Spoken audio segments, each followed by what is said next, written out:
Good afternoon, good afternoon, good afternoon. As I keep saying, I am waiting for the day that Tottenham score a goal of that stature for me to put into my intro. How are you all? How are you all? How are you all? It's Friday. I will be in a pub in 2 hours. So I'm going to do a hour to a 90-minute show before that. So we are going to do a fan show today. Anybody is allowed to come on and give their point of view. I will get people on one by one, maybe two at a time. I'm not going to be having a panel of 9 to 10 people because otherwise everyone doesn't get a chance to speak. There are rules. Yes, I know, Savvy, you're old, you're miserable, and you're boring, you're a horrible bloke, blah, blah, blah. But there are rules. You must have your camera on, and you must have your name. Please be wearing clothes. I shouldn't have to say it. That should be a prerequisite, right, for the internet. Please be wearing your clothes. And after that, you can come on. If you come on, have something to say, have a point, and then if I do ask you to nicely leave because I need to get someone else on, please don't then be upset with me. It's all happened this week. We've had a full round of Premier League games, haven't we? A full round of Premier League games. And we've seen Newcastle smash yet another team.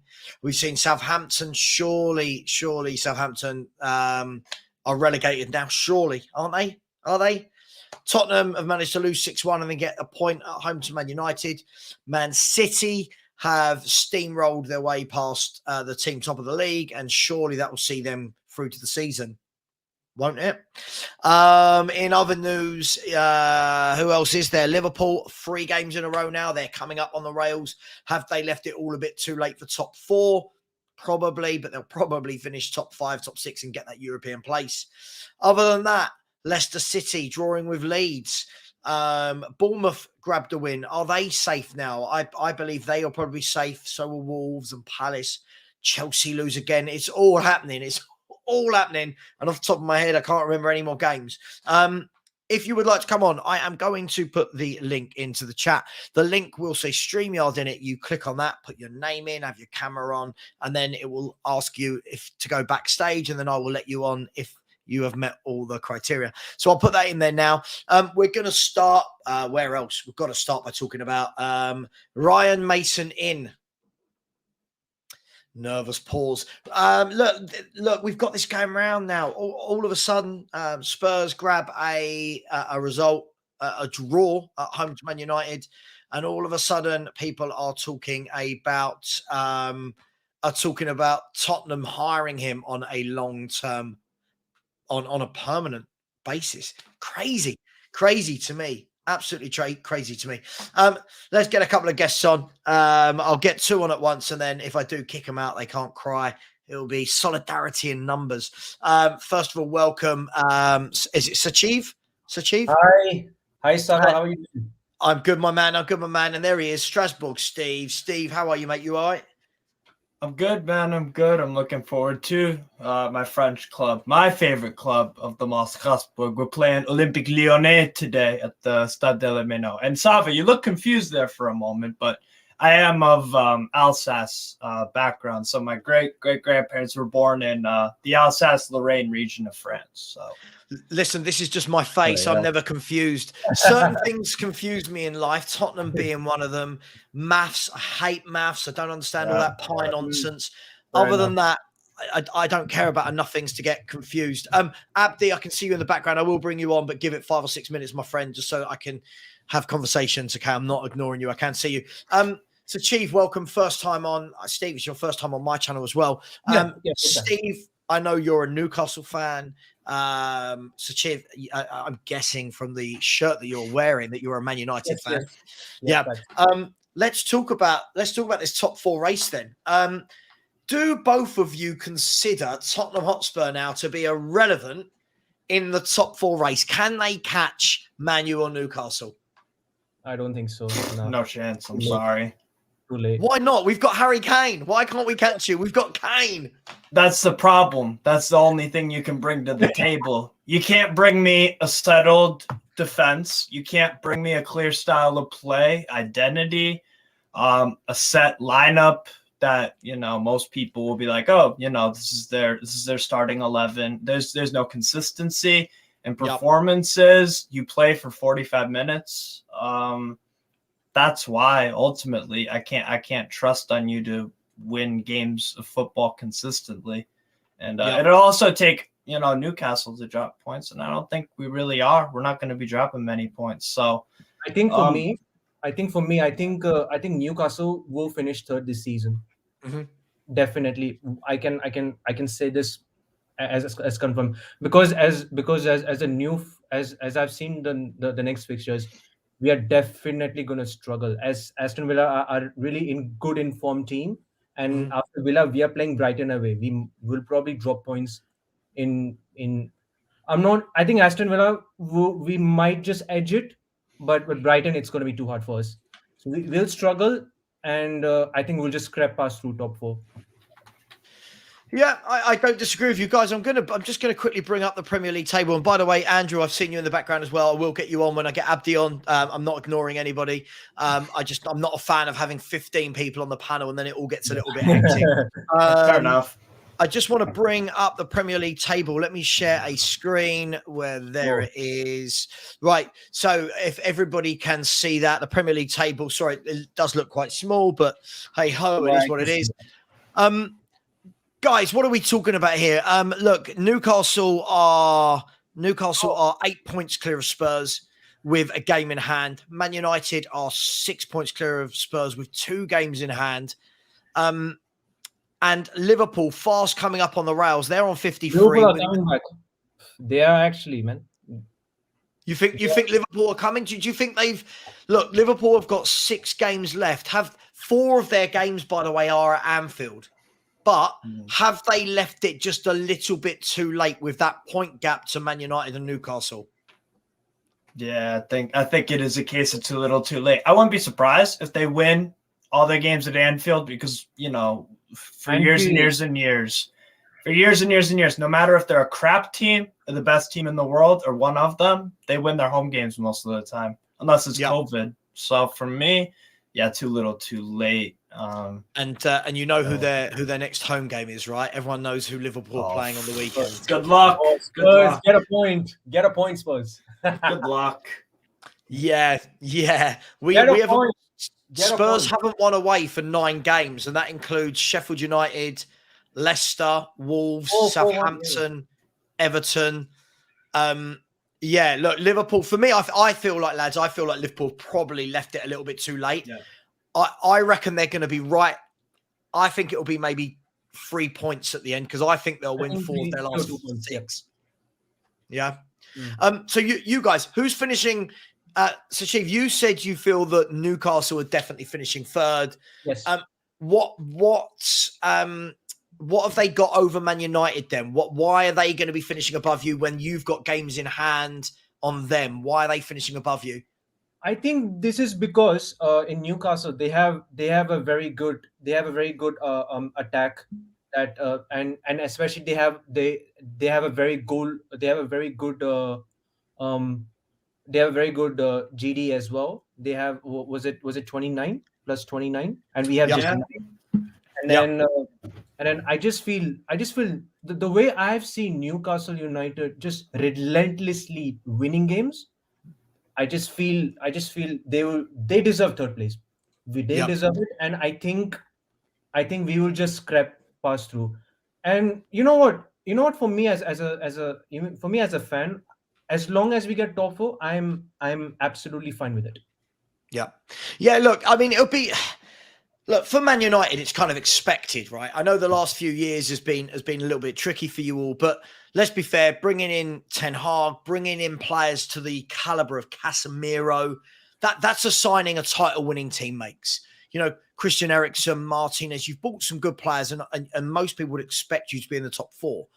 But Steve, from a Newcastle point of view, has top 4 surprised you? I mean, look, I think you've got it, but if you get it, has it surprised you? Is this probably a little bit quicker down the process than you expected, or were you excited at the thought of top 4 this year? Well, for me, my preseason prediction was 7th for us because I thought we were the best out of the top 6. But as the season got into about the 2nd month, I could see flaws with pretty much every single side except at the time Arsenal and Manchester City. And I'm like, well, are we really? And we already, we got off to kind of a slow start in the league. 1-0 Forest win in the first game, and then a few draws sprinkled in. Then we lost at Anfield. Then we went through a nice winning stretch, and then it continued on until the World Cup. World Cup came back a little bit dicey with some draws, a loss in the Carabao Cup final, obviously, to this guy. But the thing is, ever since we beat you guys at White Hart Lane, I was like, I think top 4 is in the bag, if I'm honest, because this team, because I was like, well, we're gonna get Isak back, and I think he'll bang, and he has. Isak is a very good player, very top quality player. Oh my word, unbelievable! For me, mid-season, I put my neck out on the line, and said, I think we're making top 4. If you told me that before the season started, unreal, 3rd place, it's crazy. So. Yeah, third place cup final. I mean, I think one of the beauties as well about Newcastle is that you can now rotate Wilson. And I think that for me is the sign of when clubs start to become big. It's when you're no longer just relying on your main man. Spurs have been relying on Harry Kane and Son forever, right? And the problem is when we take one of those off, the drop-off in quality is huge. But I think Howe has managed that Isak Wilson combination because they never play together. They never start a game together from what I've seen. And to keep them both happy, both scoring goals. Steve, I think he's done Howe for me is manager of the year. I think he's superb. Definitely. Yeah, honestly, I mean, very, very strong case for manager of the year. I think it might be Unai Emery. Unai Emery is a very, very strong case to be manager of the year as well if they finish 5th. Because people want to say, oh, well, you can't really give it to him because he came in mid-season. I think that's BS because you're actually given a shorter amount of time, no preseason, just a January window where they recruited smartly. And they're fighting for a European place. If they just got another win or two, in their previous games, they could be a top 4. You never know. So it's either Eddie Howe or Unai Emery for me, or Arteta if he can, miraculously win the league. But for me, with the Isak Wilson thing, sometimes Eddie Howe will bring him up if it's a 1-1 late in the game. He'll throw on both of them, and we'll go 4-4-1-1 because obviously with Bournemouth, they came into the Premier League playing 4-4-2. He adapted to play 4-3-3. So. Yeah, it's the squad balance is phenomenal. It's incredible what he's doing, honestly. Yeah, he's done great bits. I mean, so Chief, let me ask you then. Look, you beat Newcastle, and I don't want to be rude, but I feel like you beat them quite convincingly in that final as well. And I don't know about you, and listen, I might be reading way too much into this, but it just felt like from that moment, Man United has they've been involved in every competition since then. So have had loads and loads of games, whereas Newcastle have had that kind of one game a week. They look energetic. Other than the Aston Villa defeat, I feel they've looked dominant in the games that they've won. Do you think that has been Man United's undoing here for not being higher this year, is the fact that you have been trying to spread yourself across all 4 tournaments? Yes, I think because I think that the manager he doesn't really he usually uses like his strongest 11 in literally in all the 4 or in all competitions. So definitely for me the fatigueness it does came in a way. So I think that's the main reason why. I mean, other than that, the biggest loss was is it Lisandro who got Lisandro Martinez. Lisandro Martinez, I think he was the only loss for us that kind of maybe affected us for the back 4 a little bit. Yeah. And Man United have lacked a player like him for years and years and years. The only one that I can remember that has if you're using some Italian, the grinta, the grit, the hard work, the fight, the intangibles that have been missing from Man United. I can think of maybe under Herrera. You know, he was a real workhorse, yeah. So like one of those kind of guys where his attitude and his mentality and just the way he plays, it's like you want a guy like that on your team. And I feel like Man United haven't had a character like that, like a Herrera since he left. But now Lisandro is that guy. Like for me, he's a tone setter.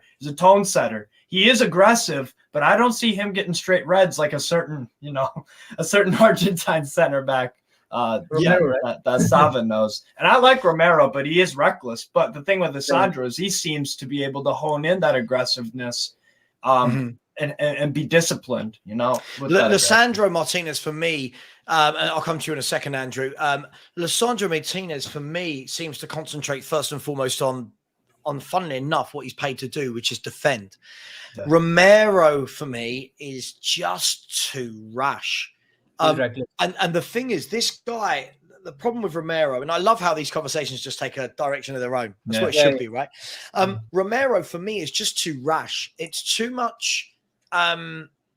He sees the ball, like, when you're in the playground at school and everyone's chasing the football rather than sticking to their tactics.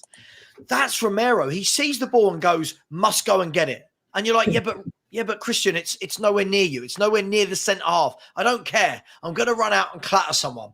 And he does, and people go, love that passion. No, not really. I want my defenders to be in a shape. I want my defenders to hold a line. But hey, Andrew, let me bring you in here. The Winter Surfer, I'm sure I've seen you about in the chat, and it's good to put a face to the name. Who do you support, my friend? I'm a Chelsea fan. Oh, dear. We've got the full collection. We've got Chelsea fans in the house. I'm going to bring in TJ Warren as well. TJ, how are you, mate? You well? Big up, Sava. How are you? I'm good, man. I'm good. I saw Steve on here, so I thought I'd come on here and continue to mud him publicly. Yeah. So TJ, if I'm not wrong, you're of the Arsenal variety. Is that correct? Correct. There you go. So we have got, I'm not even going to count my club, Spurs, Man United, Newcastle, Arsenal, and Chelsea. Let's start with Chelsea. Andrew. I'm pretty sure most realistic Chelsea fans would have expected a difficult season with new owners, new manager, new technical director of football, 14 new players. But I don't think many of them would have been expecting it to be this, right? What has happened at your football club? I don't know. It's been just one calamity after the other, on and off the pitch, so to speak. Let's go back, man. Sanctioned, the way we were sold. Yep. Then Marina and Czech both leaving as well, having no infrastructure in. They had to take control. Most of the summer signings haven't worked out yet. Then the manager gets fired. Then you're bringing in another manager for the infrastructure, and then you're bringing in about 8 players in January. Yeah, I mean, it's literally someone's just literally thrown stuff at the wall, tried to see what sticks. Essentially, that's what it is. Yeah. Do you see any? Let me ask you. Before I bring TJ in from an Arsenal perspective, do you see any green shoots though? And what I mean by that is, look, if I take my Spurs hat off, and I always like to take my Spurs hat off when talking about football, because otherwise we can become very isolated in our own world and our own tribalism. Absolutely, tribalism is a great word for it. So I look at Chelsea right now, and I think it's quite exciting. Now, hear me out. Andrew, as a Chelsea fan, probably thinking, what are you talking about? We've lost about 9 in a row. What's going on? But I look at it that if you get Pochettino in, and it looks like that is going to happen in the next few days. Yeah. Pochettino works brilliantly as a coach more than a manager with young players. Yeah. Now, of all the squad you've got, 12 of the 14 signings you made since Topola came in are 24 and under. And I think that's perfect for Poch. I think if you get rid of the Ziyech's, the Pulisic's, the Azpilicuetas, the Aubameyangs, and you get this nucleus of young players, plus Nkunku coming in, Yeah. I think that I'm playing once a week. Don't forget, you're going to be playing once a week. I don't know about you. I feel like he could do a good job. I feel you could settle down next year and actually do something. Well, yeah, I mean, yeah, there is that. There is that. I'm just glad we're not playing this weekend for the second weekend in a row, so I can enjoy it. So that's good. But no, I understand where you're coming from. I think just most people want. For me, it's about getting Poch done and announced, because then the focus can be on the summer as well. I obviously I want more outs than ins because of the squad size. It's like an NFL squad at this moment in time. So, but if we're looking at it, Sav, if you look at it, we don't have a spine, right? I don't think either goalkeeper is good enough. Even if you splice them together, they probably make a decent number 2. Yep. So we needed a goalkeeper. We need maybe the centre backs we are covered. We're fine. We need that dominating DM or a number 6, as people are calling it now, whatever they want to call it. Because I think Poch is going to play 4-3-3. I think that's his favourite, or 4-3-2, or 4-2-3-1, whatever he wants to play. Yeah. Yeah. And then we need that striker.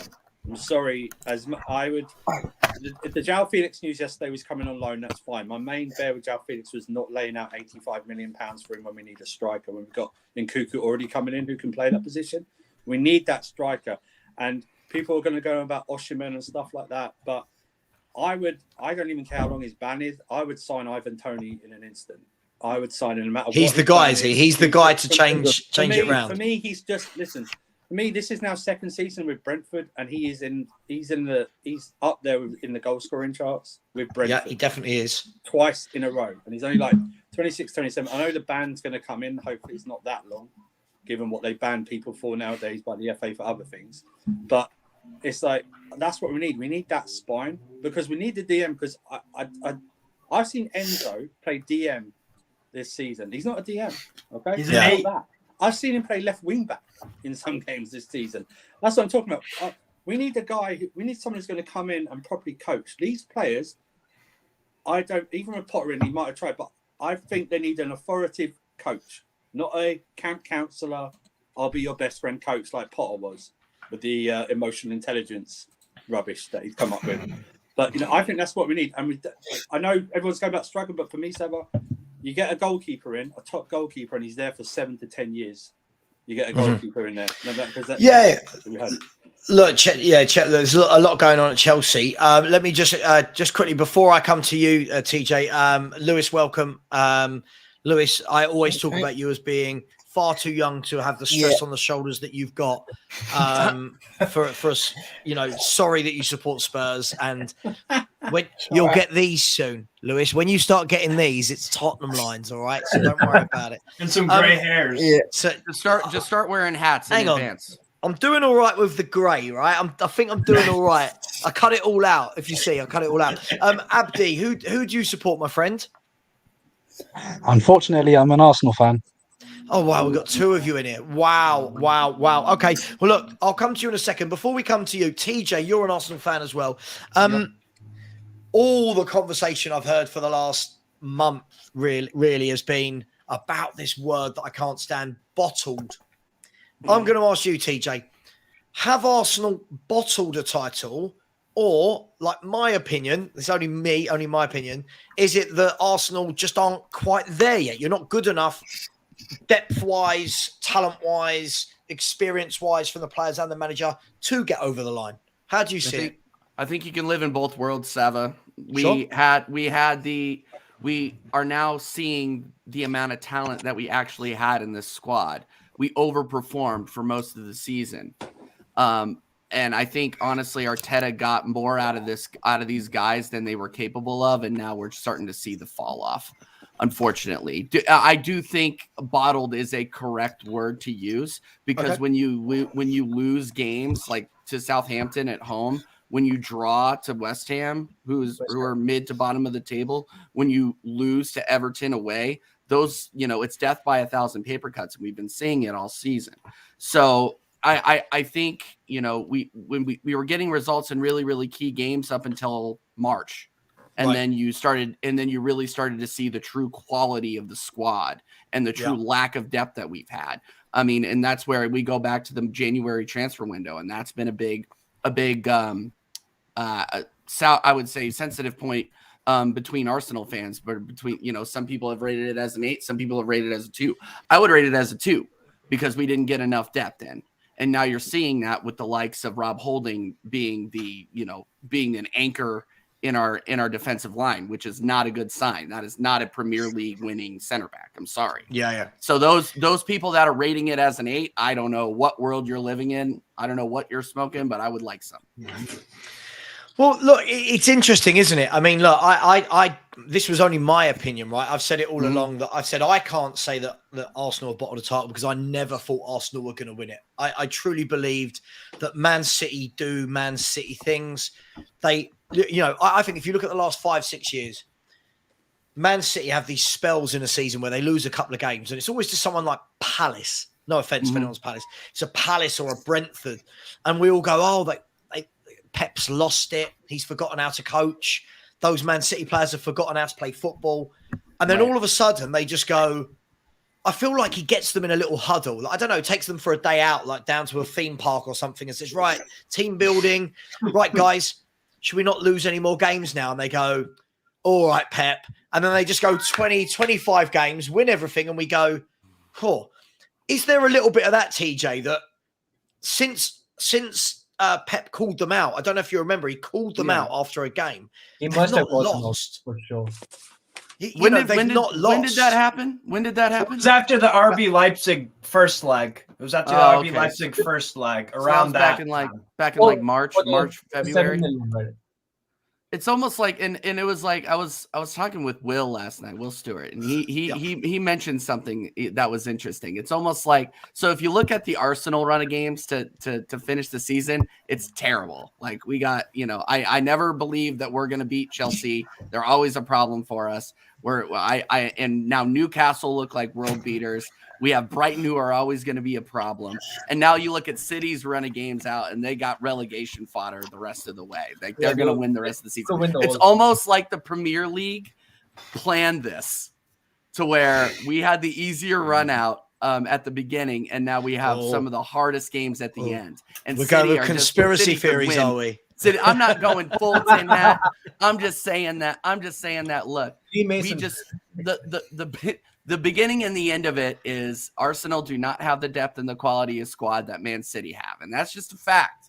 And now you're starting to see it materialize. We did a very, very good job for the first 6 months, 7 months of the season. And now it's just, the magic is unfortunately starting to wear off. I'm glad that we made Champions League. I still think that it's not a successful season because of where we were and how much we've dropped off. That's just facts. My level of expectations changed. If you asked me 4 weeks ago if I thought we were going to win the title, I would have said yes. But now we're unfortunately met with reality. I hear you. It's a tough one, isn't it? Because if you start a certain way in a league campaign and you keep winning and winning and winning, it does raise the expectation of fans. So I do get it. But, it's just City, aren't they? And it's a tough one. But Abdi, just before I come over to Lewis and his cat, I think there's a cat. Hopefully there's a cat down there with you, Lewis. Yeah, good. Yeah, either that or a ghost or something. Abdi, what do you make of it? Are you of the same opinion of TJ? Has it literally been the last 3 or 4 games that have killed Arsenal? Are there other parts in the season that have let them down? What's gone on? That's a great question. Sorry for my voice being hoarse. I've not been too well this week, but I said this from the first game away at Crystal Palace. We look fragile out of possession, and unfortunately, I've seen it over and over again. The Brentford at home, we should have been ripped apart. Leeds away, don't know how the hell we won. Liverpool at home, we looked shaky. Even when you guys came to the Emirates, after Harry Kane scored that penalty, you were the better side until Hugo Lloris. For as well as we've played this season, we've been pretty fragile. And unfortunately, when the pressure was cranked up, we fell apart. And I don't really know who I pin it on. I mean, there were several players in that squad that haven't been good enough, and they've not been good enough for a while. But at the same time, Arteta's made some crazy decisions, and it's just frustrating. We threw away the FA Cup to Man City, where at that point in the season they hadn't fully clicked into gear and they were beatable. But Yeah. I mean, Yeah, Greg made yeah. a great point. Arteta has spent $500 million for what, 8th place twice, Yeah, throwing but away you Champions gotta League you to gotta one of look the at most who's average Spurs players ever. Yeah, and I don't mean to interrupt, but you got to look at who's in charge and who's spending that money. I don't completely blame Arteta for that. So the people that are blaming Arteta for how the club is spending the money, Edu is involved in that. So I'm not Arteta in, I'm not Arteta out, but I just want to mention, like, people are like, oh, he had like $500 million. I'm like, yeah, he's not the one writing the checks. So let's. True. But he does have a huge influence on who comes in. And the January window is a great example of why I've looked at this club and think, he wanted Caicedo. Why are you so unambitious? Yeah, he wanted Caicedo. Why didn't we get him? Can I ask you guys a question? I mean, look, a lot is talked about in modern day football, and I'll come to you in a second, Lewis. Just I know how much you need to rant about Tottenham. In modern day football, a lot is made about money, right? And of course, because there's so much money flying around in the Premier League. And we say things, don't we? Like Abdi, you've just said it there. Like, oh my God, he spent $500 million. And when you say it like that, it sounds mad, right? And Arteta's been with you for 4.5 years. Is that right? 4 years? 3.5 years. 3.5 years. Yep. So if I was to tell you that since Spurs reached the Champions League final, in 2019, so we're going exactly 4 years next month, right? Spurs have spent £550 million, right? So the reason I tell you that is not to deflect it to Spurs. The reason I tell you that is Arsenal fans will be going, oh my God, but we've spent $500 million, right? Man United fans will be sitting there going, but oh my God, we've spent 600-700 million. Chelsea fans have spent, I don't know what, 5 billion or whatever they've spent in the last year, right? This is my point is every club will come with that argument, right, Abdi, that, well, we've spent that much, we've got to be winning something, but not everyone can win, right? And now you've got his mob, top right, they're now deciding they want to be part of the big six, right? And they're going to chuck money at it. So does this argument hold water anymore, gentlemen? Anyone, does this argument of, oh, well, we spent that much? Isn't everyone? Can I just make a point real quick about look at a club like Nottingham Forest? They spent a lot of money this summer. They spent that money. For me, it's like you spend money for different purposes, and there's kind of 3 tiers. You have Everton, who have spent more, I believe, than Liverpool actually in the past 7-8 years. They're going to the Championship. Then you have a club probably in the middle, which is probably an Arsenal. Because, very, very, good season up until now. 5th, mediocre, especially for Arsenal, and 8th and 8th. And then you have a Newcastle where we haven't spent, we spent a good amount of money, but we've got 3rd. So it's like kind of 3 tiers. It's all about, for me, the money is great and all that, but it's about how you spend it. Mm-hmm. How you spend it. No, absolutely. I mean, as Sachi, you haven't talked for a while. Let me come to you. I mean, Man United are the case in point for me. Like, somebody sent me a WhatsApp the other night when Man City were absolutely tearing Arsenal apart. My mate sent me a message saying, oh, well, Man City are like a cheat code. And I said, well, look, first and foremost, lovely dog, by the way, TJ. First and foremost, right? I've completely lost my train of thought now. First and foremost, you can spend. No, you're all right. My 2 are down here snoring. You can spend all the money you want. I said to him, right? But the difference is, Pep Guardiola spends it very, very well. He spends it right? well. That's what Every player, man. I say since he's been there, you could probably count 2 duds. Yeah. Right? Maybe 2. Maybe Mangala, Mendy. But other than that, everyone he brings in contributes. And then he knows when to move them on. So, yes, they've spent money. But your club have also spent, I believe, a little bit more in that period of time. We spend more than right. And yet you've not won 4 titles in 5 years. You've not been in Champions League for a while. So is it about money? Is it about process, coaching? What is this about? I think it's more about the structure. It's all about the culture, like how the players have been coached. like the players we have brought in, most of them have flawed because they really can't they can't handle the Premier League, especially with Memphis Depay, Di Maria's, Falcao, all these players they flopped big time. And I think for me, Herrera it's just under Herrera and those. Um, I think the only time we have spent well is only this is only like that season we have started. Other than Yeah. that yeah. So Well, I wouldn't say that they are. I wouldn't say like City are cheats and all. Like they have spent well. They have been. We are miles behind City. I have to admit it, big time. Well, look, Lewis, I'm gonna come to you just quickly before I do. Everybody, smash the like. Come on, it's free. Let's not go all Daniel Levy about this. Let's not be tight. Smash No the like button. cheapskates. No cheapskate. Smash the like button if you haven't subscribed. Please do. Like 105 away from 5K. Don't be those people. Lewis. Look, you've been very down about Tottenham since I first saw you a month ago. Last night, has it made you feel better? Is it just papering over some cracks? What do you think? You went, right? Yeah, I went. The protests were brilliant. Mhm. I think our voices were heard, I reckon, at the stadium. It was very loud, I heard. Apparently, it was really loud on TV. Yep. Look, I'm not stressed anymore, but it's the first time like this season, I believe, that we've actually beaten a top 6 team. I Drawn. think. Oh yeah, draw. Oh yeah. Oh, yeah, You mean beaten not lost to a top 6 team? Oh yeah, that. Well, no, I think we've lost to all of them actually. I think we have, yeah. I think it's just Chelsea that we've managed to draw and beat.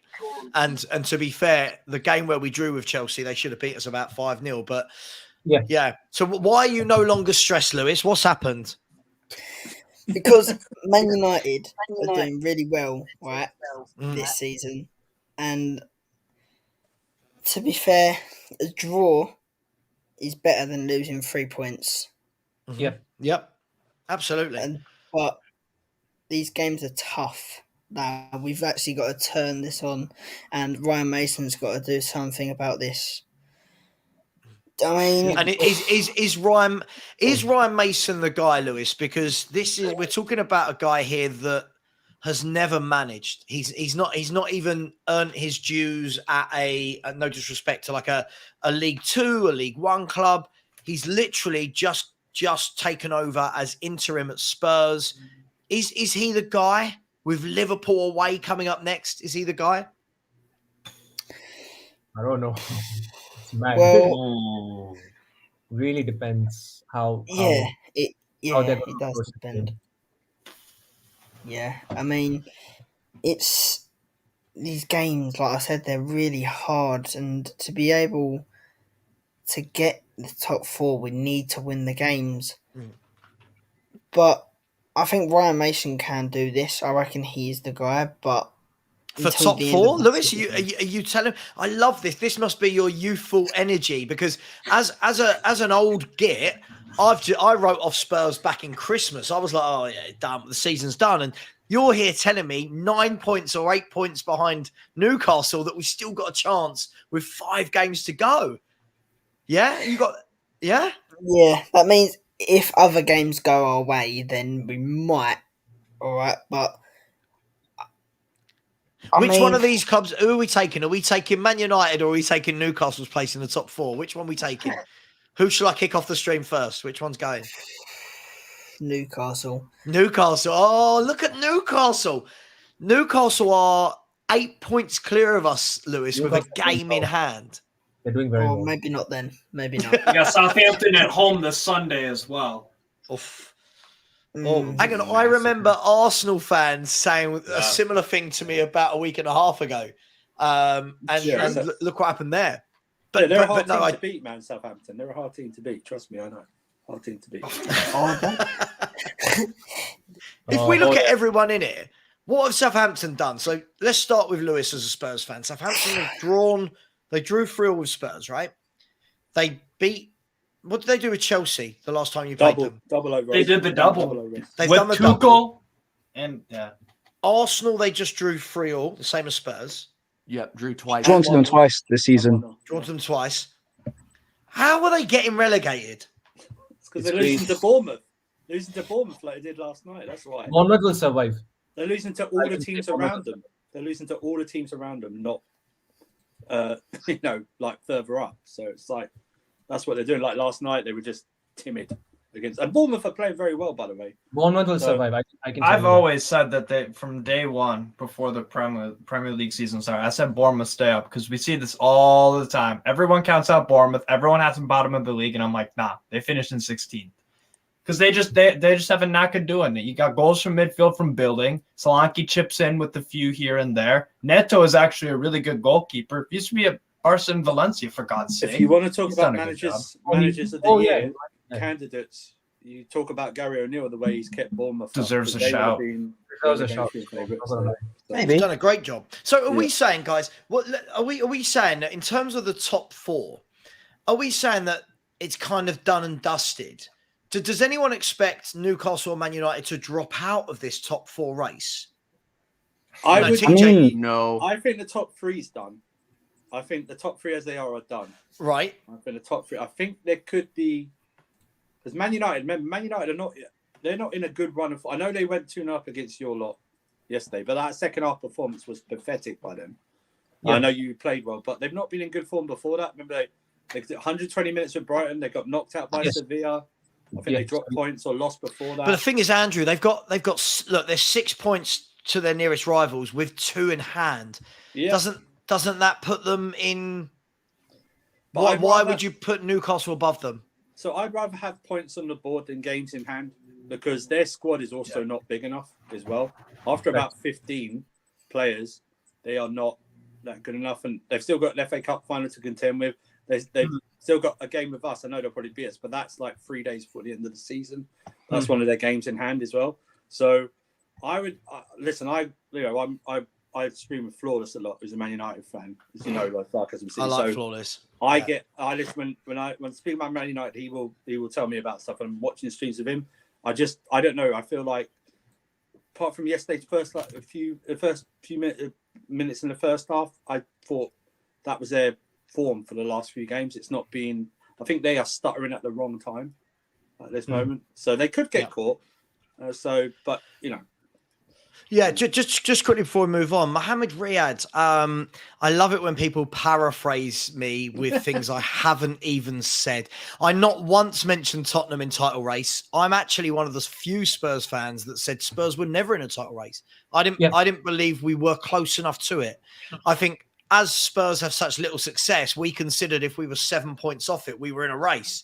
But not once in the 2 seasons when we should have. But when we were second or third, were we top? So, thank you for trying to paraphrase me. And my name has 2 V's, but thank you.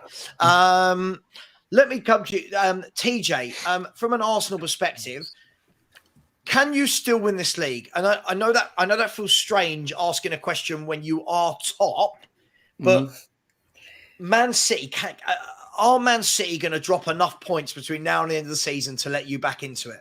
No. Easy question, Salva. Next question. Fair enough. Let them have the 3P, man. Let them have it. Listen, I said ages ago, I said about 4 months ago that I feel Man City will do the treble, and I was laughed at. I truly believe that this Man City team is the best team I've seen in the Premier League ever. Ever. I think they're... Yeah, I do. I think they're... Haaland is going to be the main difference. Ever since he has signed for City, I felt that he's going to be the main difference. Yeah. I mean, look, let's talk about that then, guys. Look, the whole Haaland thing is funny, and I'll tell you why I find it funny. Is a lot of people who don't watch any other league other than the Premier League. I remember in the summer doing shows and going, "Oh my God, Haaland's." I watch a lot of Bundesliga, right? So this guy's going to rip it up. He's going to score loads. And people were saying, "Oh, first year Premier League, it's a tough league." Blah blah blah. Anyway, that's what I found funny, right? Who's that? Oh, yeah. I won't talk about other YouTubers on my channel. But, yeah. And then, Listen, that has become the best meme of the season. of course, it has. You can't say something like that when you've got that many subscribers and expect not to get clipped. But that's probably also got him a lot more subscribers, so he's not silly. But now, when you look at it, guys, Man City were sort of stuttering a little bit for them. For most teams, that would have been great, but for what they were doing, they were stuttering. And all I heard was, Haaland's ruined them. They can't play with Haaland. Haaland can't play with them. They don't know how to play with a striker. When last year, all you heard was, Man City need a striker. Is this just a case, guys, that now, in the last sort of couple of months, it's taken them a while, but now Haaland has understood how City play. City have understood what Haaland does, and now the man is an absolute beast. Is that the case? Yeah, it's a blend because look at his footwork for some of those goals on Wednesday. It's improving. So, okay. That was the thing that came out this week, that, he's not going to be a good enough player to be one of the best players of all time. I think he showed Tuesday, because actually with his finishing, he had an off night really with his finishing, if you think about it. Yeah, so he should have had at least a hat trick, but he was able to show different levels of his game, 2 assists. That goal where he literally did the 1-2 step in between, but he just didn't hit it hard enough. Listen, I've seen Pep in the Centurion season play Fabian Delph as left back for the majority of the season, right? So I have no doubt other parts of Haaland's game will be worked on. The finishing is just there. He's a natural finisher. That will work on. I believe they're gonna smash it. They're in the form of their lives right now, and that's disappointing for Arsenal fans to hear. But they are clicking at the right time. Do you remember Sava earlier this season when he went 4 games without scoring, and everyone was going, "No, he's done. He's done. Yeah, he can't. They've worked him out. He's sensational. He's only about 22. So did anyone here watch Bundesliga football? Yes. Or does anyone watch? So I'm huge on Europe. The thing for me, Steve, was I think a lot of people I've seen this season saying, "Oh, he only scores tappings, right? That's all he's got. He can't play." And the Haaland I watched for Dortmund, where Dortmund aren't the same level as City. So whenever anyone plays City, they put 10 men behind the ball, and City have no space to run into. And I think that's why a lot of his goals have come from in the box, because that's where City camp. But when I watched him play for Dortmund, Steve, his footwork outside the box, his link-up play, his build-up play was always very good. Is it just now that we're just starting to see that from him in a City shirt? Yes. And the other thing, if people actually did watch him with Borussia Dortmund, one thing that is an actual complaint about him was that for a guy that size, for a guy so built and so you can shrug off, he didn't score actually a lot of headers. And he didn't either at RB Salzburg. So actually that was one thing, or if you could critiquing him, I mean, if you're nitpicking, which is what you will do if you're a top pro, to be fair, because you're always looking to improve. That was the thing where you could say like, oh, you should be scoring a few more headers. But yeah, you're right, Sav. I mean, when you have service and other good players around you, Giovanni Reina, Marco Reus, these guys, Julian Brandt has picked up. He's picked up form recently, but even when they had Haaland, he was still contributing. A lot of it was in transition. In transition was what was when Haaland was deadly, because he could different variety of goals, side foot, smash it, rebounds, any of these. So he is a very, very complete striker, and he can only get better.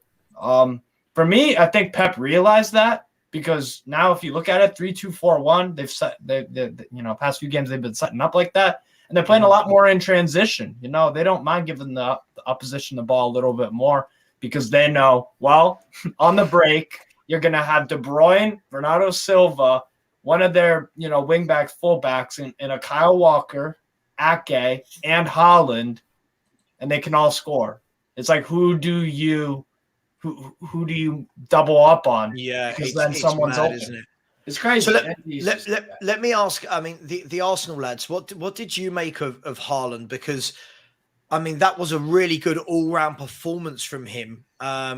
Look, we could talk about De Bruyne all day. We've seen De Bruyne do this year in, year out, but it was strange how he was the one further forward, De Bruyne, and Haaland was the one dropping deep and spraying the ball about. I mean, were you expecting that? Did that surprise you guys, Arsenal fans? I wasn't surprised by any of that game. Go ahead. Thanks. It was certainly a surprise, but when I saw the team sheets, I was very concerned because I had a feeling we'd lose, possibly get battered. But as the game was progressing, the more Holding got aggressive to Haaland, it was just sad watching it. He was just getting torn apart, and not just by the physicality, but by the quality. Yeah. And God, I haven't recovered from that night. It was humiliating. I mean, I saw my brother laughing in front of my face. Well, he's a Chelsea fan, so he can't laugh too hard. Did you not, Abdi? Let me ask you though, before I come to TJ.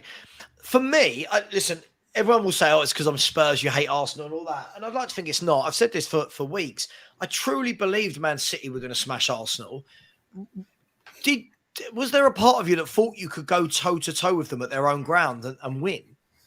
Realistically, absolutely not. I mean, have you seen our defending in recent weeks? Yeah. I mean, that's why I said it. Liverpool in the second half, we were horrific. Yeah. West Ham, the moment they put us under any real pressure, we collapsed. The Southampton game, I've never been angrier after a draw. I mean, this season, we've been fragile whenever we don't have the ball. So taking Rob Holding to the Etihad, what did you think was going to happen? And Jack had only just come back from illness as well. Yeah. So let me ask you, TJ, would you have done anything differently? Was there anything Arteta could have done to set up that would have negated what City do? Because they were on fire, weren't they? They looked brilliant. Yeah, I would have started Jorginho because Jorginho was the only guy who actually put in a shift. I mean, he came on as a sub, but I would have started Jorginho instead of Xhaka. Xhaka there was obviously something wrong with Xhaka and has been. I would have started Kieran Tierney and not played an inverted left back as Arteta does with Zinchenko. We definitely needed that stability on the back line, and we didn't get it. So I would have, I do appreciate that we went out there and attacked. That I did want to see that, but getting caught in that high line with Zinchenko in the middle and even Rob Holding playing up as far as he did, that was I blame Rob Holding for that first goal because he was playing up so far and he got caught, and then KDB just slotted it away. It was a beautiful goal, by the way. So TJ, can I ask TJ, yeah. is it worrying them for the rest of us? I mean, look, there's not a Man City fan on this panel, right? Yeah. But is it worrying for all of us collective football fans that Man City play like this and Erling Haaland is 22 years of age and will just keep getting better and better and better? Is this the league done for the next few years?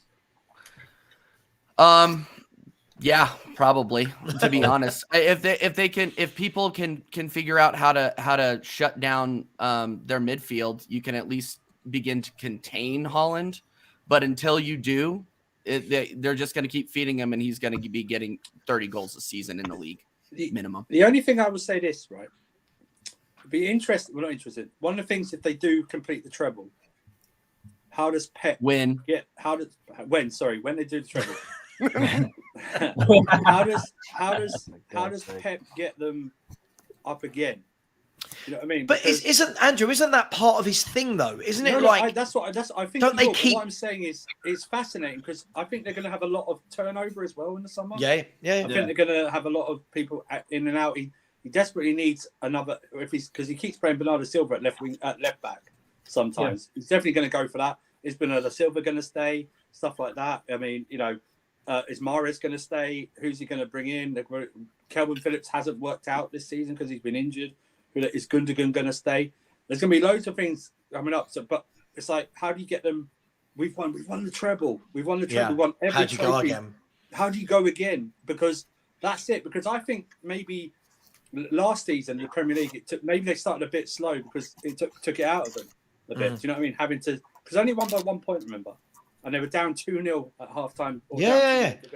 So it's going to be fascinating. But isn't that part, Andrew? Let me ask you a question then. Isn't that part of what makes Pep Guardiola the best coach around? Because lots of people just go, "Oh, checkbook manager," and we talked about this earlier. I think everyone's a checkbook manager. No one's winning. No one's winning trophies out there without spending money. I've yet to see it. I've not yet seen a manager go, "Yeah, I'll take over at Man United or Man City." And do you know what? I only want free transfers. I don't. You know what I mean? And you can't give the players a signing bonus. Yeah, you exactly. Can't give them what Exactly. Just all free transfers. So, but the difference for me is that he does keep winning. He continually takes this squad. A few leave, a few come in. He never needs a rebuild because he's constantly chipping away at one or two. The rumors are all that Bernardo Silva and Gundogan are going to leave. You know that just means they're probably going to go and bring in like Alexis McAllister and James Maddison or something. Bellingham. Yeah, exactly. And know that whoever he brings in, I'm going to call it now. Clip this. I'm going to call it now. Whoever he brings in next year, they won't set the world on fire and everyone will go, "Oh, flop." Funnily enough, the year after, it'll be like, they're amazing because they've had a year of playing and learning how to play Pep Guardiola football, i.e. Jack Grealish, right? So isn't this the beauty of him, guys, that he does keep churning it out time after time after time? I think it is. I'm going to pop off now, Sebastian. We'll go back to work. No worries, mate. Listen, thanks for joining. Thanks for having me. No, you know what I mean. I actually had an answer to Andrew's question about how do you motivate a side after a treble. One word: quadruple. Oh, I mean, Sanjeev, let me ask you from a Man United point of view. From a Man United point of view, how is it seeing Man City do this? Because for you growing up, Man United, I'm just going to guess 24, 25 you are? I'm 24. Oh, bang on. Ooh. Right, superb. Right.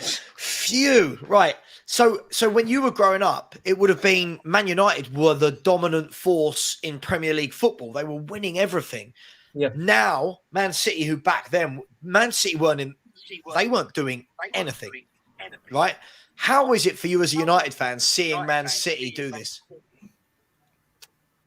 I will feel a lot hurt, man, to be honest with you.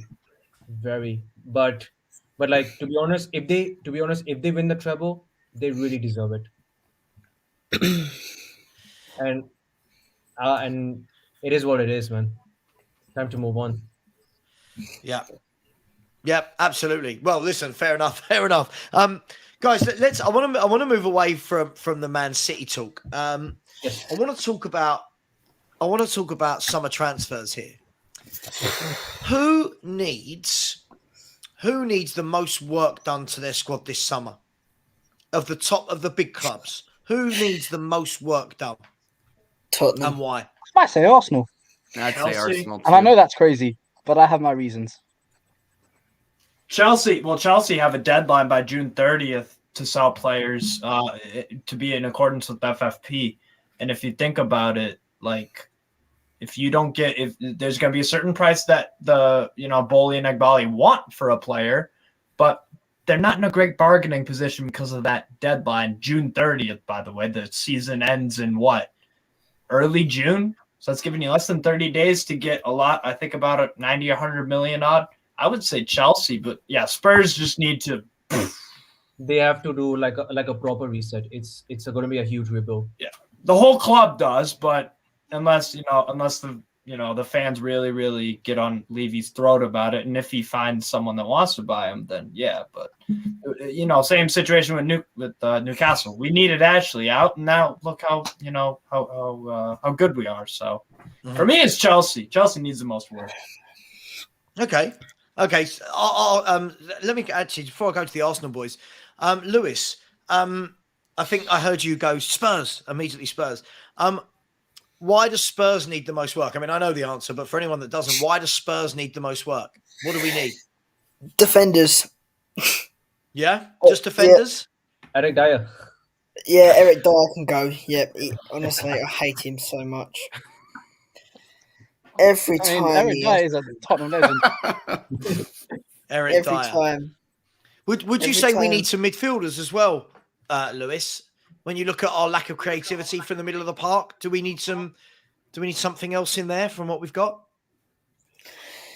Yeah, well, I mean, most of our defenders are injured at the moment. All we've got is Højbjerg and Skip, I believe. That's all we have.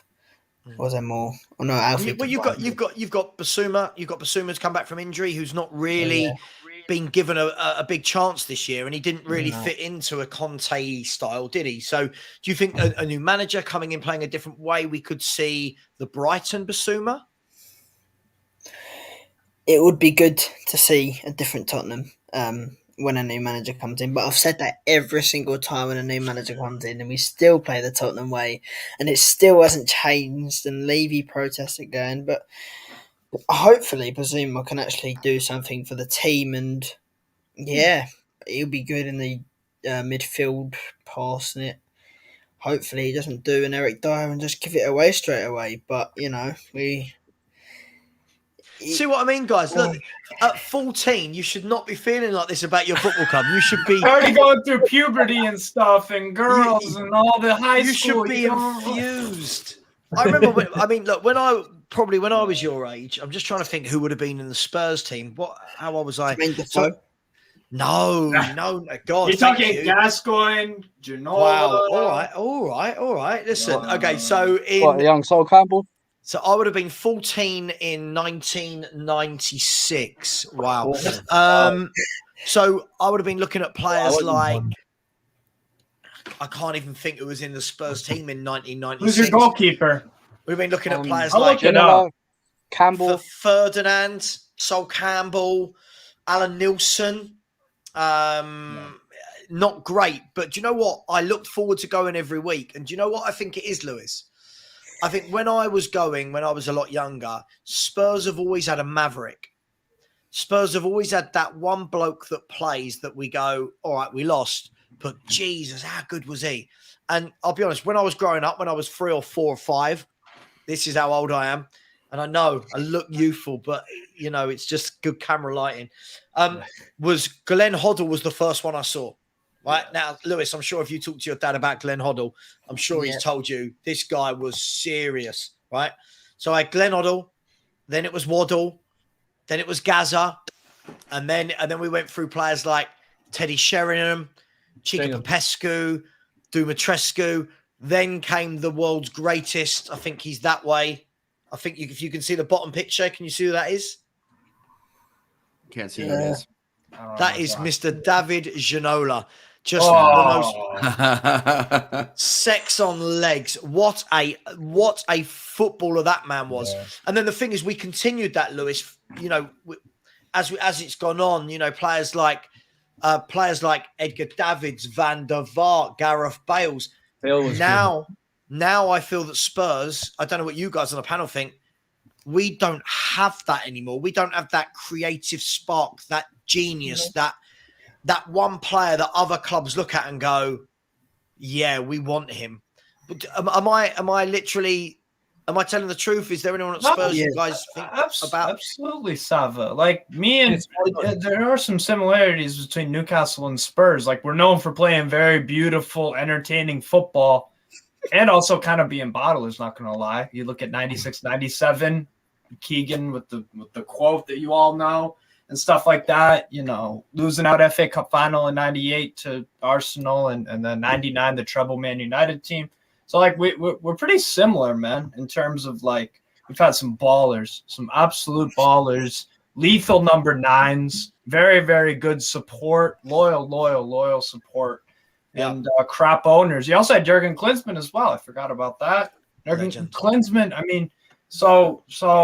yeah, you don't have those kind of guys anymore, and for me, it's like I don't know, man. It's you do need it real bad. You really, really do, because no one except Harry Kane, obviously, can take a game by the scruff of the neck. Kulusevski, we've seen in some moments. He'll drive. He'll just drive at guys. He's been really disappointing for me this season, Steve. I'll be honest. Oh my God, he's really extremely underwhelming. Extremely. Yeah. I mean, the Saka Kulusevski comparisons at the beginning of the year had some weight to them.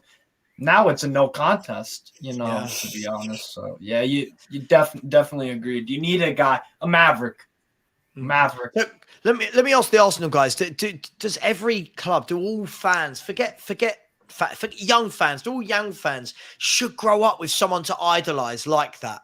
You know, they should have their very own David Shinola, their very own, you know, their Bergkamp, their Zola. Their, you know what I mean? These mavericks. Do you think that? And have you got that in Odegaard? No. What? I'm just- I'm just- For God's sake. Odegaard's had one good Listen. season. Like, come on. That's why I ask, because We listen, don't have anybody like that other than depending who you speak to, right? Depending who you speak to, football fans are very reactive, right? Players have a few good games and we want to escalate them to being this, and all the conversations earlier in the season about who would you rather have, Odegaard or De Bruyne, and lots of Arsenal fans, I'm not saying you guys, were like, oh my God, Odegaard's amazing. What do you make of Odegaard? Because I like him, but I feel like there's still a lot more to go. I'll take this. He's not the levels of Arsenal Football Club, and we made him the captain after he got sent over here from Real Madrid. Real Madrid didn't want him, and Real Madrid rarely get things wrong. Let's be honest. So we made him the captain to lead by example, and in big games he disappears. So do I think we should sell him? No. I think he's more of a depth player. We need somebody in there to give him some competition at that position. But I don't think he's like when you think of Arsenal captain, Sava, you think of Patrick Vieira. That's who you think of. Odegaard is not even close to that. So if my kid said, "Oh, you know what? I want to grow up and I want to be like Martin Odegaard," I'd be like, "Try again." Try again.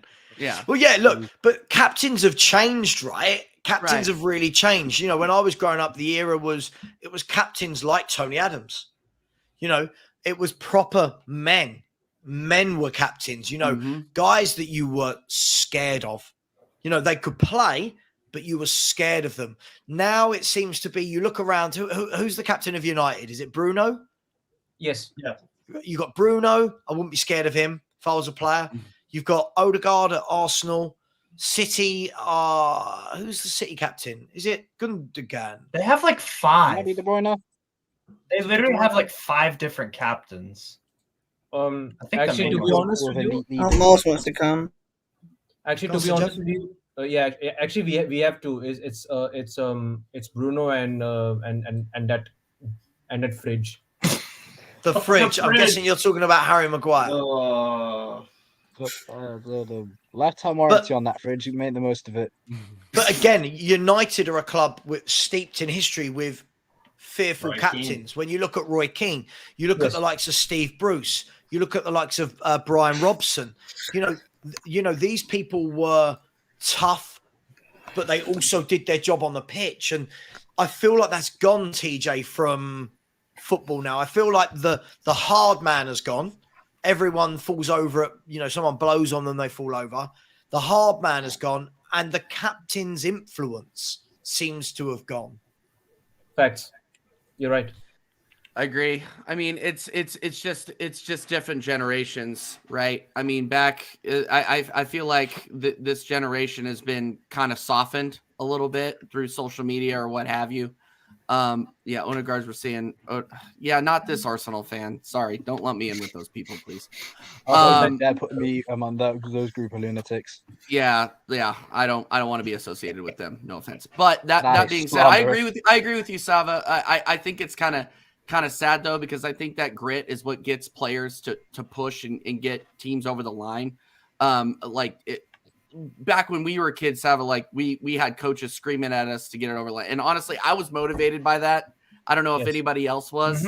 I don't know what motivates these kids now, just being like, oh, I want to be like that guy. But yeah, I agree. I agree with the statement that, you know, the hard man isn't the captain anymore. I mean, we had Xhaka, right? We had Xhaka for the longest time being captain, and then he disgraced the armband because he couldn't take the criticism, and he can't keep his head through the game. Yes. So maybe Arsenal is like kind of wishy-washy in between that. I don't know. I just don't think Odegaard is like a proper captain that I would like to see at Arsenal. I know. Call me old, call me Mr. Get Off My Lawn, but I just like don't think he's the levels to be an Arsenal captain. I really don't. Yeah, it's a tough one. Can I ask you a question though, Arsenal fans? If you had won the league, if you win the league, and Odegaard is your Premier League winning captain in the first one since 2004, since 04, does that change that? Does it not? I mean, it doesn't. It doesn't. No. Can I take this one? Yeah, go. Yeah. We've got a leader, but he's on the bench. What does Kieran Tierney have to do to get a start? For God's sake, Zinchenko's been very good this season, but from the first game of the season, I think he was up against Elise when we played Crystal Palace. Yeah. It was not a fun watch, and every time a good winger is up against Zinchenko, they run riot, unless it's Kulu under pressure. But we move. But and get a little dig in. Of course, I mean, after the week I've had, I'm going to be shameless. Yeah, listen, it's been a tough week for you boys. I mean, look, you know, it's not been as tough a week for you guys as it has been for other clubs, but it has been a tough week. Guys, I do want to wrap up in about 5 minutes. Before I do, just quickly, sorry, Steve, thank you so much. You didn't have to do this, but thank you very much. Steve has said, since I'm American, let's throw this question in there. Pulisic is obviously leaving. Which club, Premier League or abroad, suits him best? Let's have that conversation then. Pulisic came over here with this wonderful, wonderful reputation. I believe at the time he was like the main man in US men's teams football. Yeah. For one reason or another, it's not quite worked out for him. Why is that, guys? And how good is Pulisic? Injuries and consistency, to be fair, because he's had some great moments at Chelsea. Hat trick at Burnley, scored on, you know, when they won the Champions League, scored in the semifinal against Real Madrid. So there's another big contribution. Scored a few important Champions League goals. One of them was against Lille, I remember, in the knockout rounds. For me, yeah, it's like Pulisic. It's been an injury thing, a lot of it, and also the biggest thing for me, because I've been watching this guy. I saw a post the other day. His first goal for Borussia Dortmund was 7 years ago, and I've been watching Bundesliga since then. The only good position this guy plays, he's just like Rafinha. Rafinha can only play on the right. Pulisic can only play on the left, because I've seen him play false nine, wing back, through the middle. Tried to play him as a striker, attacking midfielder. For me, it's only the left. It's only the left wing because he's comfortable on the ball there. Feels good, taking on guys.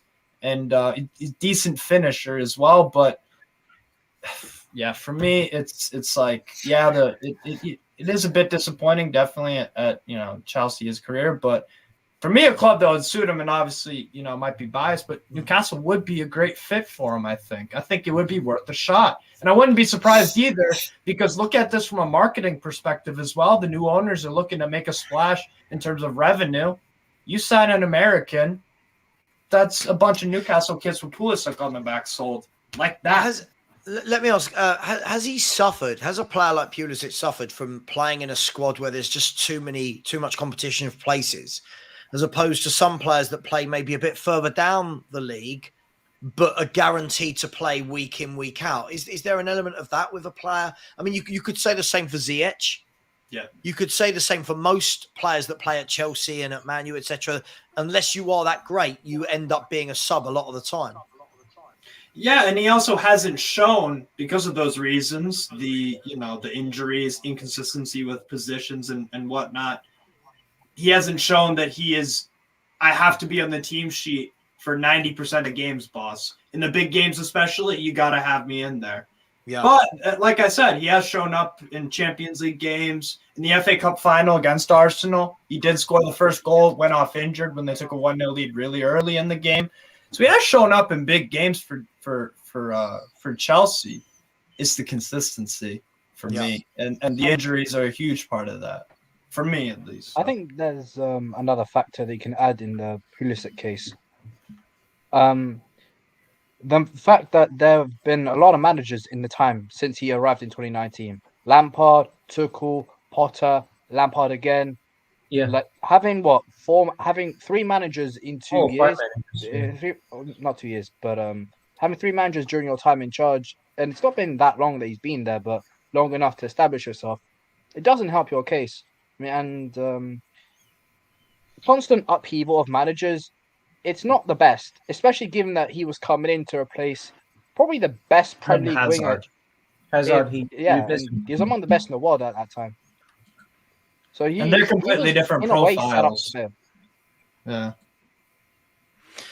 Yeah, I hate Chelsea, but it's an interesting. Would anyone take him at their club? I mean, I know Steve, you said he might be a good fit for Newcastle. Would anyone else want Pulisic? No, not for me. no. Sam, He'll be in the unlikely, but God, as a squad option, you can find worse, but he's not good enough for Arsenal. Yeah, I feel like he definitely needs to go to a team where he's going to be guaranteed games. Look, last question. I'm gonna round it off. Last question.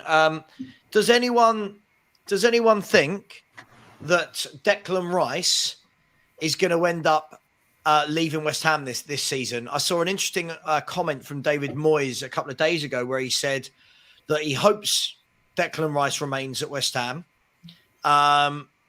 And unless a huge bid comes in, the West Ham owners have said he won't leave. Does anyone believe he will stay there? And what sort of money do we think we're talking about to let him go? This is the West Ham captain, England's number 1 midfielder. What do we think? I mean, I'll go with someone. Yeah, go on. We're talking stupid money for Declan Rice, and That is mad. At best, he's a Europa League player, and I've seen a lot of links between him and Arsenal. Dear God, I do not want to see him at the Emirates. I mean, you wouldn't take Declan Rice? He'll be good. Absolutely not. Really? He'll be good for Arsenal. I'm being serious.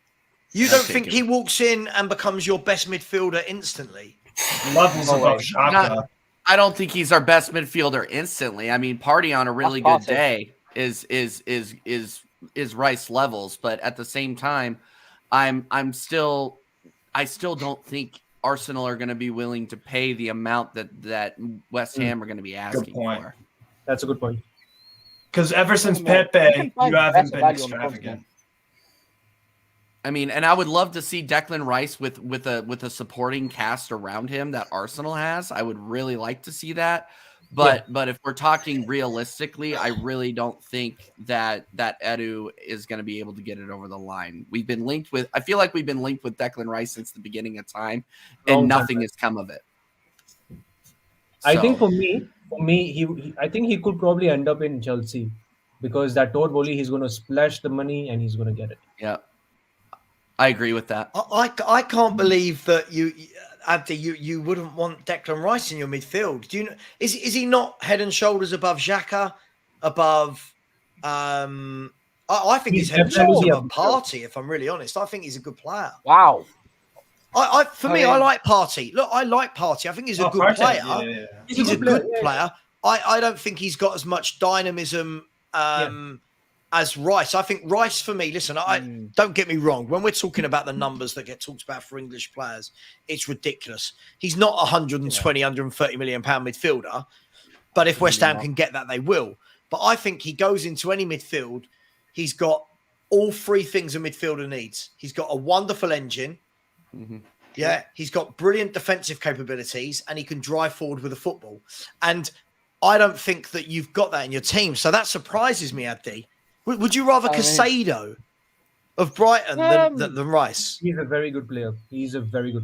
Yep. I like Casado, but even then, Brighton would demand 70 million up front. And the thing is with the Premier League market, it's reliable most of the time, but the prices are insane. And when I look at Declan Rice, if you're being valued anywhere between 70 to 100 million pounds, then theoretically, I would want you to be something close to that. And Declan Rice, there's no guarantee that if he goes from West Ham to Arsenal that he's not going to fulfill that or not. Yeah. So Caicedo's a good player. I like him. He's had a good season at Brighton, but what Brighton were demanding in January was insane. 70 million. Come on. They were never going to let him go.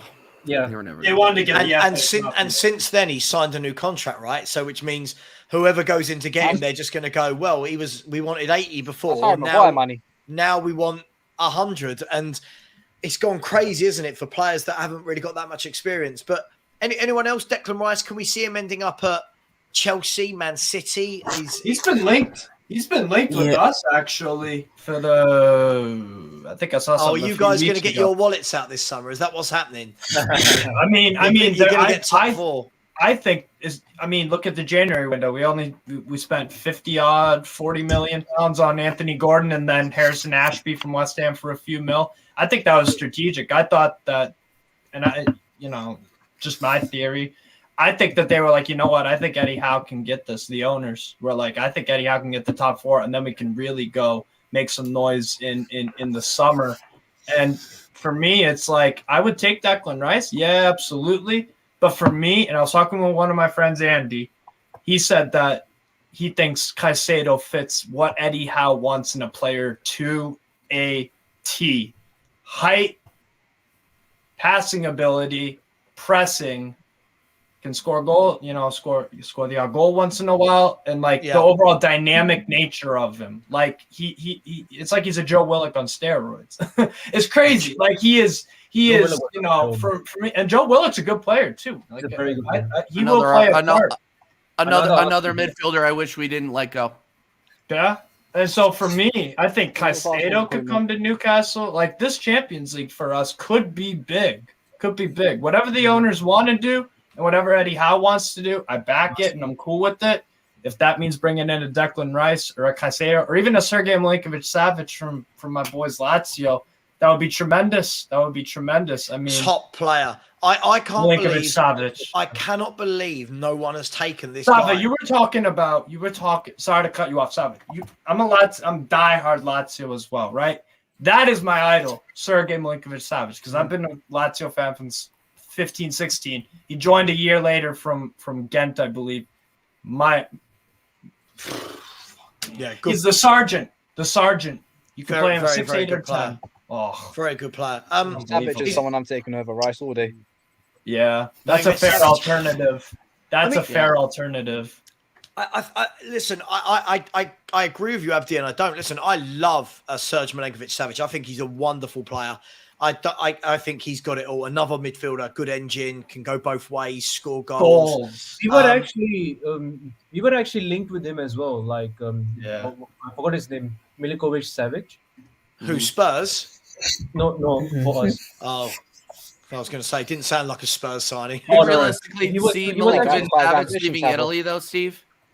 I mean, our chairman, Claudio Lotito, is like an Italian Levy. Cheapskate, very, very hard to negotiate. No one likes dealing with him. He's got some sketchy stuff going on the side with some other Italian clubs. This guy is a hard man. Like De Laurentiis as well at Napoli. And that's why Milinkovic-Savic has stayed at Lazio for so long, because Lotito was demanding crazy money, and Sergej's been happy. He's adored by Lazio. He is a Lazio legend, and that's not easy to do with the caliber of players Lazio have had throughout, the many years. So, yeah, for me, Milinkovic-Savic is unbelievable. 260 appearances, 54 goals from center midfield, and then you've got some assists as well. The chemistry with Luis Alberto. I mean, my God. So according to Steve, everybody, Newcastle are signing all of the players around Europe this window, and no one else is signing anybody. They're signing absolutely everybody. Listen, I'm going to go round. Last thing, we've got 2.5 minutes left, and I don't mind telling you why, because I want to have a shower and go to the pub and forget that it's been a long week. I'm going to go round and ask you, Sanjay, I'll start with you. If Man United could sign one player this summer, realistically as well, let's not all start talking about Mbappe's and Messi unless you think that's original. Who do you think?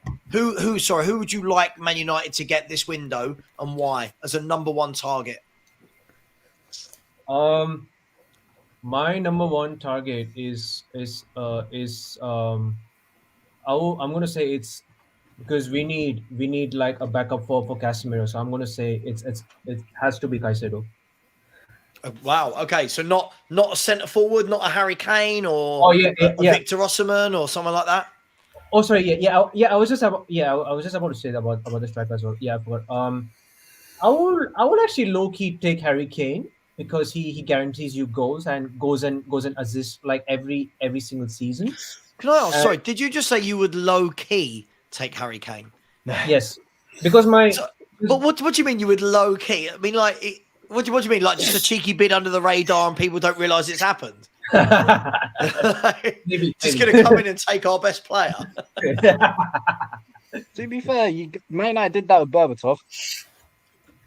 Yeah, but listen, I think you know. By the way, Dimitar Berbatov, what a genius he was! I missed him out. But you know the difference in coming and taking Harry Kane. Look, the whole window is going to be Harry Kane, right? I think we all acknowledge that until he signs a new contract. It's going to be Harry Kane rumours inside and out. But how much do you reckon you'd have to pay to get him, Sanjeev? What do you reckon you'd have to pay Spurs to take Kane? That's a very good question. I think it's going to be 100. You think 100 million? 100 million, and Daniel Levy shakes your hands, and he comes to Manchester. I don't know. It's literally up to them. I'm not sure. I'm not into that, but I mean, yeah, I would take Kane. Maybe. I forgot who was that. Who's the other striker who plays for Brighton? Is it other than Ferguson? Ferguson. He's a good Irish player. lad, Evan. He's a very good player. I would take him as a backup striker because Martial, for me, he has to go for me. Yeah.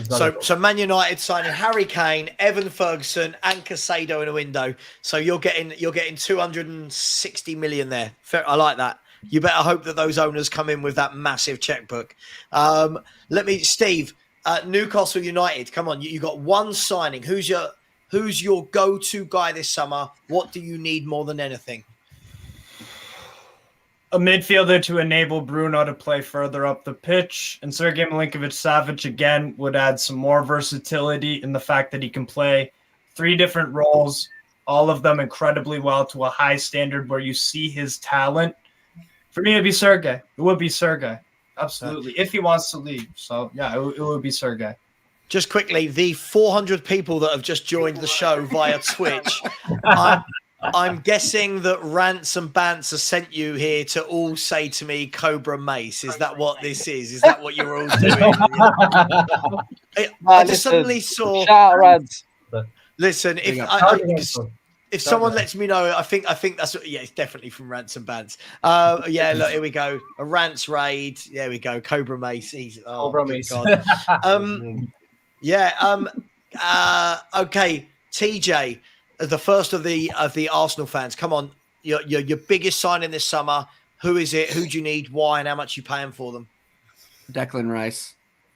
And we're paying what it takes because we need midfield depth. We need somebody to ignite that midfield. Midfield is our weakest area of the field right now. Yeah. So. Do you think then with Declan Rice that can help with a title challenge next year?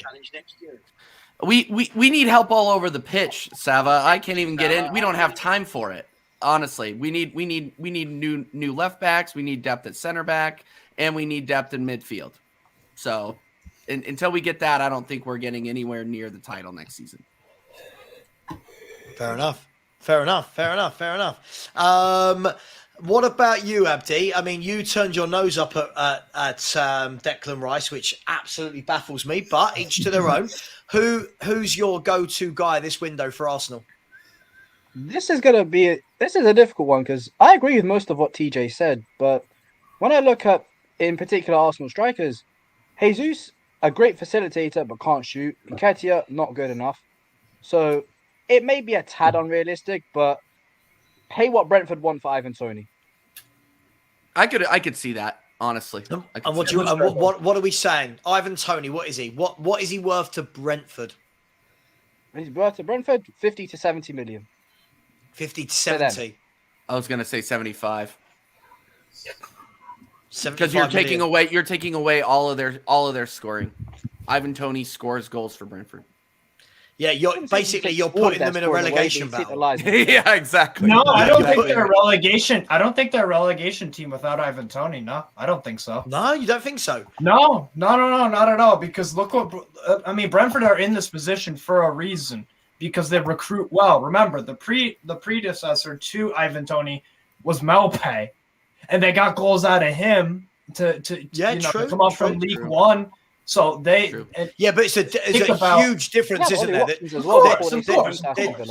There's a huge difference that look, what we're talking about is if you go and take a team's top goal scorer and he is the only out and out goal scorer that a team has, to replace that is really difficult because for me, Brentford have been they're brilliant with their scouting, right? But there's a difference between being brilliant with your scouting for unknown players and actually replacing what is now a well-known player. Do you know what I mean? So they might get an up-and-coming striker that they bed in, but are they immediately replacing Toney? Now, to that point, Steve, I'll chuck my team in that. Spurs have got one of the best strikers in the world in Harry Kane, right? I'm not just saying that because I'm Spurs. He is one of the best strikers in the world. We lose Harry Kane. Spurs can't go and buy a player of the caliber of Harry Kane because one, there's not many out there. And two, if there are, they're not joining Tottenham Hotspur. And number three, your scouting department is not very good at their job, their recruitment. It's true, though. I didn't want to go down that route. I would have been here all night. I wanted to stay away from Tottenham's recruitment. Let me ask then, Lewis, Tottenham. We'll have our picks. You go first. Tottenham could make one signing this summer. Who are we buying? Realistic. Not Maguire. Definitely not Maguire. Because I've seen him. Well, we are sending it to you, please, man. Take him, man. Take him. No. You keep him. You guys are the amount of own goals. The amount of own goals he scored. No, I don't want him.